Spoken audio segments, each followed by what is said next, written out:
mahasiswa dari kampus STI Magung ingin mewawancarai Bapak sebagai tokoh literasi, sebagai dosen. Ingin mengajukan beberapa pertanyaan kepada Bapak. Pertanyaan yang pertama, bagaimana sih pengalaman Bapak selagi Bapak menjadi seorang dosen? Yang pastinya dalam perjalanan itu, dalam perjalanan mencapai karir yang saya tekuni sekarang itu pastinya penuh dengan banyak kenangan, banyak senang dan sedihnya. Jadi seperti itu.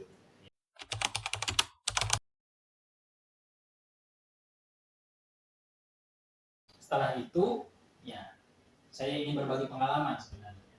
Ini berbagi pengalaman, berbagi ilmu S2 saya di sebuah perguruan tinggi. Akhirnya saya mencoba melamar ke beberapa kampus, ke beberapa perguruan tinggi di daerah Bekasi, di antaranya di Unisma, kemudian di daerah Pakopen itu ada. Setelah itu di Pelita Bangsa. Kebetulan yang dipanggil atau yang diterima itu di Pelita Bangsa. Jadi pada tahun 2020 saya mulai mengajar di Pelita Bangsa.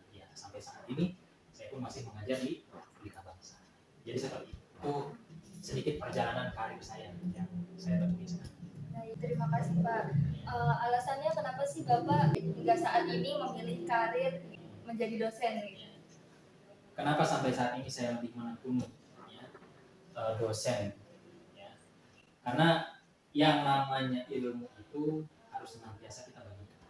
Yang namanya ilmu itu, tolak ukur keilmuan seseorang itu bisa manfaat atau tidak, bisa berkah atau tidak, itu sejauh mana ilmu tersebut bisa dirasakan oleh orang lain. Maka ketika saya mengambil S2, saya mencoba memberanikan diri untuk ingin membagikan ilmu S2 saya, ilmu S1 saya, supaya bisa dirasakan oleh orang lain. Jadi seperti itu. Karena itu yang menjadi alasan saya kenapa sampai saat ini saya lebih memilih untuk berkarir menjadi seorang pengajar. Itu tujuan utamanya, supaya saya bisa lebih memanfaatkan ilmu yang saya miliki, dan juga ilmu yang saya miliki ini jangan sampai hanya bisa dirasakan oleh diri saya pribadi, tapi bisa dirasakan juga oleh orang lain. Jadi seperti itu. Kemudian skill apa sih yang sangat dibutuhkan saat ini? Untuk skill itu pada hakikatnya seorang dosen itu salah satu skill yang dibutuhkannya adalah ketekunan. Gitu. Maka seorang dosen ketika hanya mengajar, memberikan ilmu saja itu tidak cukup. Akan tetapi bagaimana seorang dosen ini dia harus bisa mengupgrade keilmuannya. Gitu. Karena pada hakikatnya dosen itu kalau boleh dibilang karirnya sangat luar biasa sekali. Karena dosen itu ada tingkatan-tingkatan sampai ke guru besar. Seorang dosen tidak hanya cukup di S2, akan tapi dia harus bisa melanjutkan studinya untuk S3. Setelah S3, dia pun harus bisa membuat sebuah penelitian lagi hingga menjadi guru besar, profesor dan lain sebagainya. Jadi seperti itu. Maka skill yang dibutuhkan yang pertama adalah ketekunan. Kemudian yang kedua, yang harus dibutuhkan bagi seorang dosen itu adalah senantiasa bisa melihat kondisi yang ada di sekitarnya, bisa membaca kondisi yang ada di sekitarnya. Contohnya seperti apa? Contohnya, seorang dosen harus bisa tahu, harus bisa mengupgrade berita-berita aktual yang ada di dunia ini. Karena itu menyangkut pendidikan. Jadi jangan sampai seorang dosen itu ketika mengajar, itu hanya dari buku saja. Antara keilmuan yang ada di buku dengan aktualisasi yang ada di kehidupan sekarang itu harus sinkron. Gitu. Karena yang namanya zaman itu makin berkembang, teknologi makin berkembang. Seiring bertambahnya waktu, seiring bertambahnya hari, ini kita berpacu dengan waktu. Gitu. Maka seorang dosen itu dia harus bisa mensinkronkan antara keilmuan yang ada di dalam buku dengan kehidupan di masa sekarang, bagaimana caranya, bagaimana menghadapinya, gitu. Dan itu nanti bisa berpengaruh kepada para mahasiswa. Gitu. Jadi skill yang dibutuhkan itu adalah ketekunan. Kemudian yang kedua, dia harus pandai membaca situasi atau kondisi di masa sekarang.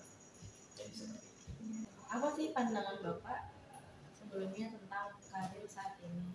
Ya, dulu sebelum saya bercita-cita menjadi seorang dosen, pandangan saya itu tadi, kayaknya dosen itu ribet, terus dosen itu kayaknya, aduh, sesuatu yang melelahkan lah, kasarnya seperti itu. Simpelnya, ya sesuatu yang sangat melelahkan karena itu tadi memakan waktu yang sangat banyak, kemudian juga harus belajar yang luar biasa, gitu. Harus membuat penelitian, harus membuat jurnal apa segala.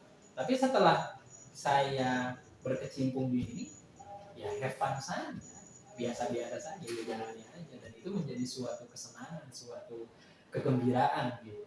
Ketika kita mendapatkan sebuah ilmu dan juga kita bisa mengaplikasikannya di dalam kehidupan sehari-hari, kemudian bisa membagikannya kepada para mahasiswa, membagi pengalaman kita kepada para mahasiswa, itu sesuatu yang sangat luar biasa sekali. Gitu. Jadi semakin hari itu akan semakin semangat untuk memberikan ilmu. Jadi seperti itu. Alhamdulillah gitu ya Pak. Selanjutnya suka duka Bapak sebagai pengajar atau dosen tuh gimana nih Pak? Ya, suka dukanya ya. Kalau suka dukanya itu, sukanya itu ya ketika kita bisa melihat mahasiswa yang senantiasa aktif. Ya, kemudian ketika ada hal-hal yang mungkin ada belum paham, mereka bisa menanyakan. Itu yang paling saya sukai.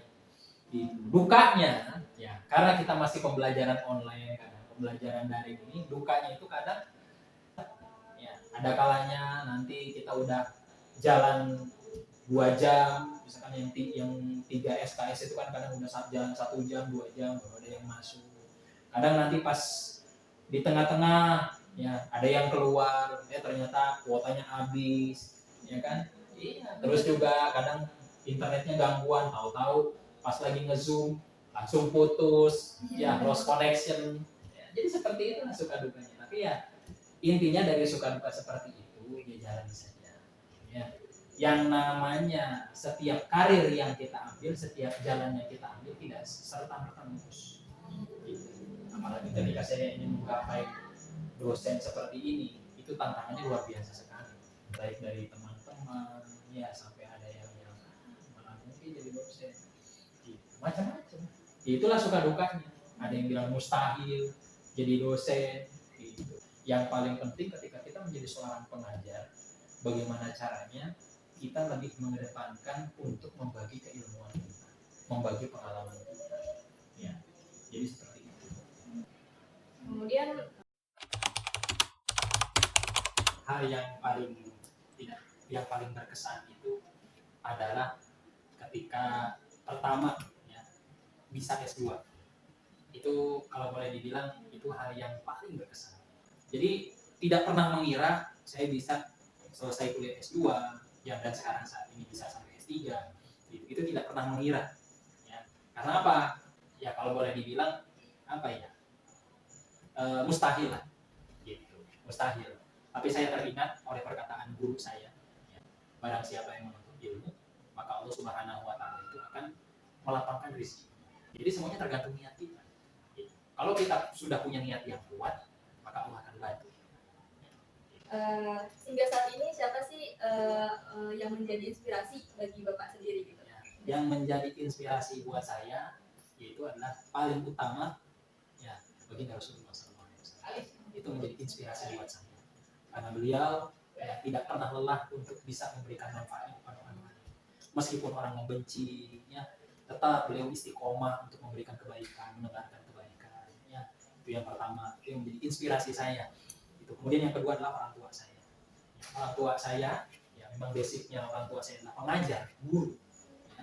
Akan tetapi beliau ketika mengajar itu luar biasa sekali. Ya, tidak hanya berpatokan kepada materi, akan tapi bagaimana cara mengajarnya. Kemudian juga yang menjadi inspirasi saya adalah guru-guru saya, ya, guru-guru saya, dosen-dosen saya yang dulu pernah mengajar saya, itu senantiasa menjadi inspirasi saya. Gitu. kemudian tujuan apa yang belum terpenuhi sampai saat ini dalam karir yang saat ini Bapak capai? Ya, tujuan yang belum saya capai saat ini jelas ya, doktoral, S3 karena masih proses. Kemudian juga ya kalau boleh dibilang memberikan inspirator untuk dunia luar, maksudnya di luar negeri gitu ya, belum. Semoga tercapai. Ya, Jadi mudah-mudahan bisa memberikan memberikan inspirasi kepada teman-teman yang ada di luar negeri sana. Jadi seperti itu. Ya. Itu yang di antara tujuan yang belum tercapai sampai saat ini. Maka doakan mudah-mudahan bisa tercapai semua. Amin. Kemudian pesan Bapak untuk kami generasi muda sebagai penerus gitu, Pak. Kan kita juga ingin menjadi seperti Bapak gitu. Jadi intinya ya bagi saya hidup itu adalah perjuangan. Ya. Kalau kita sudah merasa lelah untuk berjuang di dunia ini, maka rugilah kita. Ya. Karena perjuangan itu merupakan interval antara bangun tidur dengan tidur kembali. Maka dari mulai kita bangun sampai kita tidur kembali, berikanlah hal-hal yang terbaik dalam kehidupan kita. Gitu. Jangan pernah menyerah dalam kehidupan ini, apalagi di masa sekarang tantangannya luar biasa sekali. Ya, tantangan zaman ini sangat hebat sekali. Ya, kita bisa melihat ya, hari demi hari itu terus maju. Gitu. Maka kalau misalkan kita ketinggalan zaman, ya, maka kita akan merugi. Ya, maka kalau boleh dibilang kita sekarang saatnya harus berpacu dengan waktu. Gitu. Jangan sampai ya hari-hari kita tuh dilewatkan dengan sia-sia. Maka setiap harinya itu kita harus belajar. Ya. Tanamkan di dalam hati kita, jangan pernah berhenti belajar, jangan pernah berhenti untuk berproses, karena tantangan di zaman ini semakin sangat luar biasa sekali. Ya. Karena perlu diperhatikan. Ya. Dulu kita namanya siswa, sekarang sudah menjadi mahasiswa.